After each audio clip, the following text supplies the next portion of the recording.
Hello, and welcome to the first episode of the new podcast for the love of stories. I'm your host, Rachel Ahrens, and I love stories. I love reading stories, I love listening to stories, and I love writing stories. And this podcast is created to celebrate the wonderful stories that are out there. I was thinking about the first episode and what I'd like to read, and I thought of one of the stories that I used to read over and over growing up. I used to visit my grandmother's, and there weren't a lot of books for kids to read at her house, but she had a copy of the Complete Tales of Beatrix Potter, which I read over and over. One of my favorite stories was the Tale of Samuel Whiskers or the Roly Poly Pudding. It both horrified and fascinated me, and I loved the pictures, and I just couldn't stop reading it. So it seemed like the perfect story for the start of this podcast. The story was published in 1908, and it was originally entitled The Roly Poly Pudding.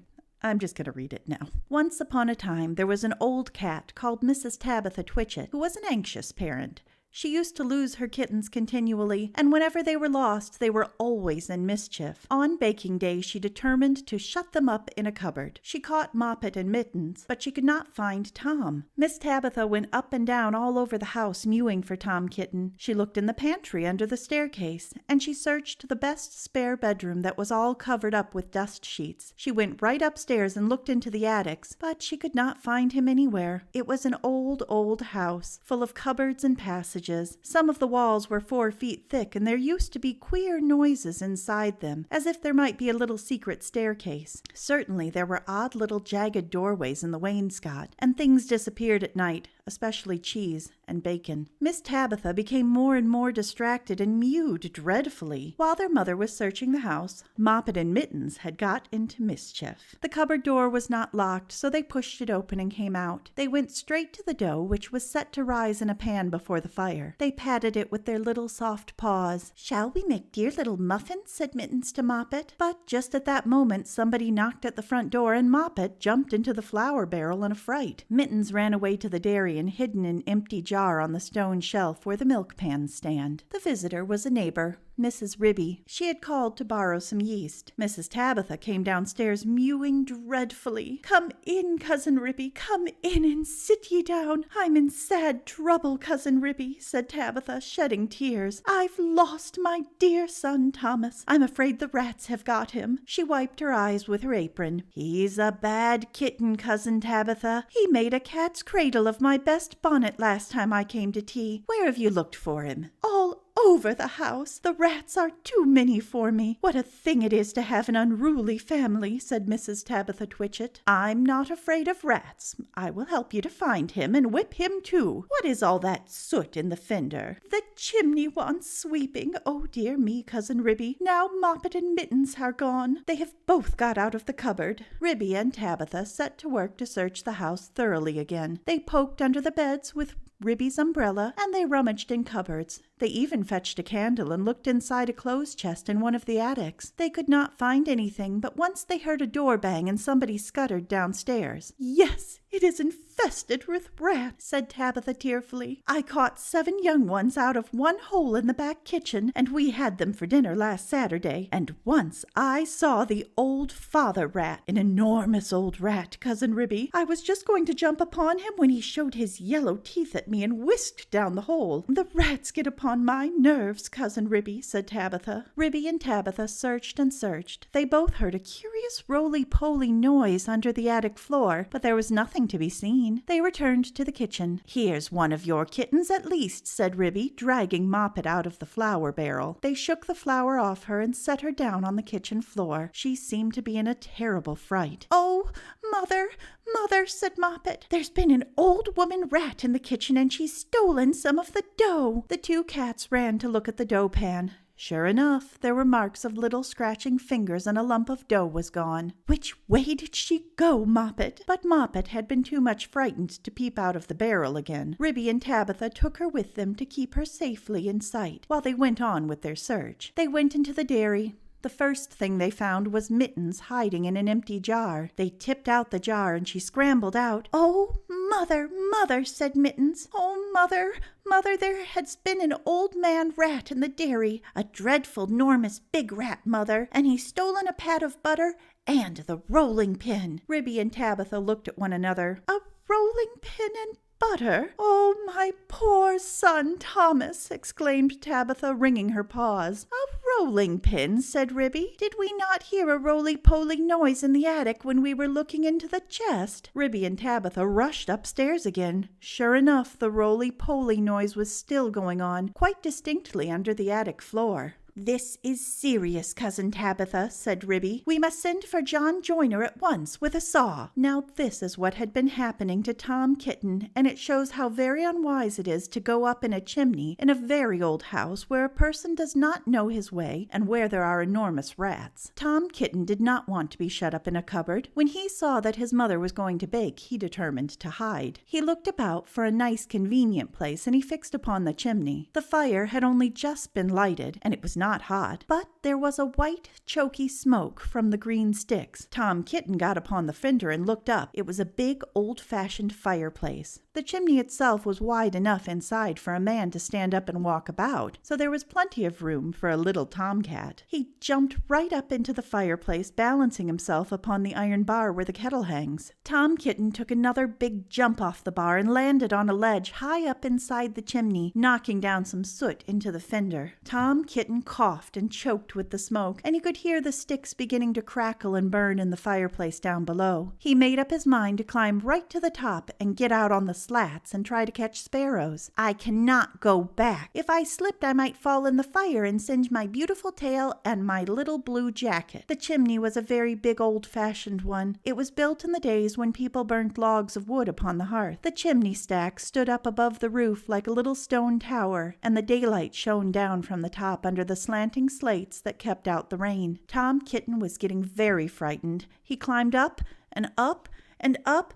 Then he waded sideways through inches of soot. He was like a little sweep himself. It was most confusing in the dark. One flue seemed to lead into another. There was less smoke, but Tom Kitten felt quite lost. He scrambled up and up, but before he reached the chimney top, he came to a place where somebody had loosened a stone in the wall. There were some mutton bones lying about. This seems funny, said Tom Kitten. Who has been gnawing bones up here in the chimney? I wish I had never come up, and what a funny smell. It is something like a mouse, only dreadfully strong.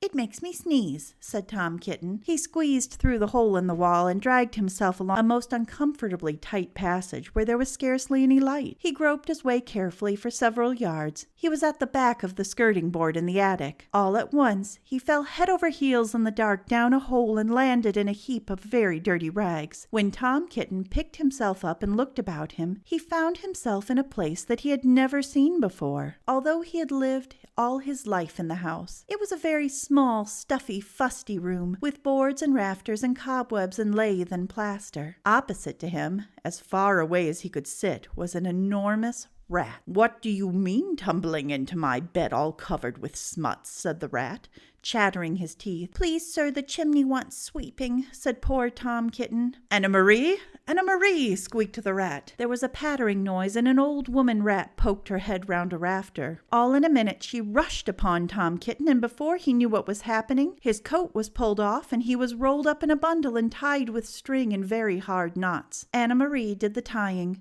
The old rat watched her and took snuff. When she had finished, they both sat staring at him with their mouths open. Anna-Marie, said the old man rat, whose name was Samuel Whiskers. Anna-Marie, make me a kitten dumpling roly-poly pudding for my dinner. It requires dough and a pat of butter and a rolling pin, said Anna-Marie, considering Tom Kitten with her head on one side. No, said Samuel Whiskers. Make it properly, Anna-Marie, with breadcrumbs. Nonsense. Butter and dough, replied Anna-Marie. The two rats consulted together for a few minutes and then went away. Samuel Whiskers got through a hole in the wainscot and went boldly down the front staircase to the dairy to get the butter. He did not meet anybody. He made a second journey for the rolling pin. He pushed it in front of him with his paws, like a brewer's man trundling a barrel. He could hear Ribby and Tabitha talking, but they were busy lighting the candle to look in the chest. They did not see him. Anna-Marie went down by way of the skirting board and a window shutter to the kitchen to steal the dough. She borrowed a small saucer and scooped up the dough with her paws. She did not observe Moppet. While Tom Kitten was left alone under the floor of the attic, he wriggled about and tried to mew for help, but his mouth was full of soot and cobwebs, and he was tied in in such very tight knots he could not make anybody hear him, except a spider who came out of a crack in the ceiling and examined the knots critically from a safe distance. It was a judge of knots because it had a habit of tying up unfortunate blue bottles. It did not offer to assist him. Tom Kitten wriggled and squirmed until he was quite exhausted. Presently the rats came back and set to work to make him into a dumpling. First they smeared him with butter, then they rolled him in the dough. "Will not the string be very indigestible, Anna-Marie?" inquired Samuel Whiskers. Anna-Marie said she thought that it was of no consequence, but she wished that Tom Kitten would hold his head still, as it disarranged the pastry. She laid hold of his ears. Tom Kitten bit and spat and mewed and wriggled, and the rolling pin went roly-poly, roly-poly, roly-poly. The rats each held an end. "His tail is sticking out. You did not fetch enough dough, Anna-Marie." "I fetched as much as I could carry," replied Anna-Marie. "I do not think," said Samuel Whiskers, pausing to take a look at Tom Kitten, "I do not think it will be a good pudding. It smells sooty." Anna-Marie was about to argue the point when all at once there began to be other sounds up above, the rasping noise of a saw,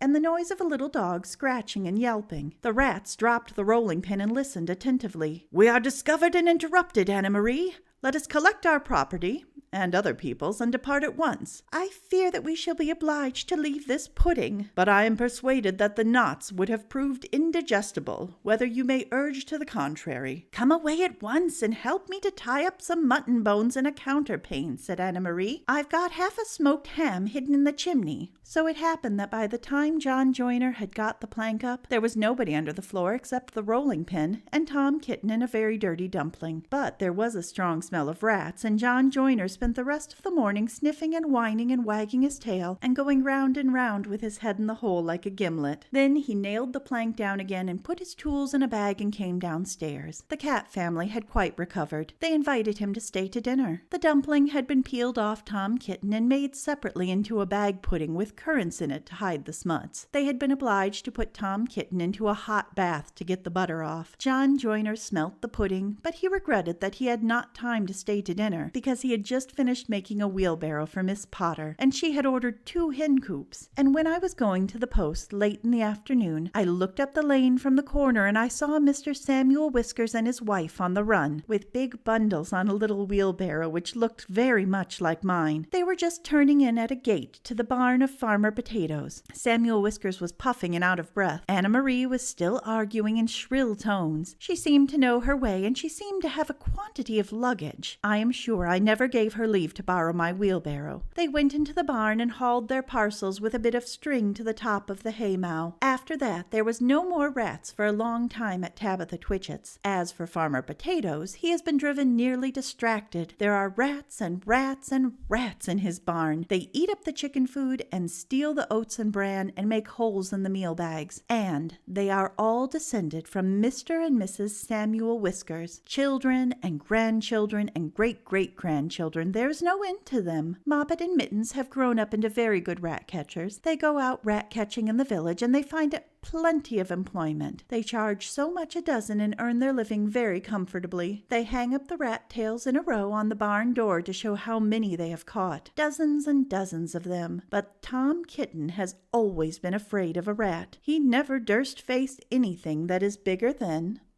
a mouse. The end.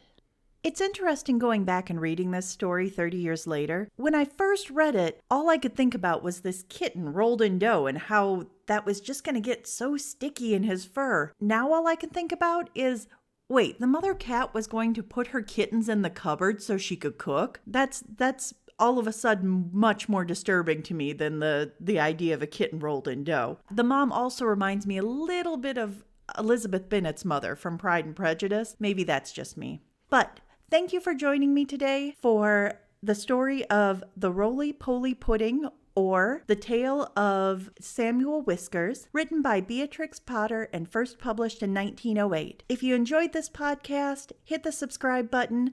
We'll have a new story coming next week, and I look forward to reading with you again.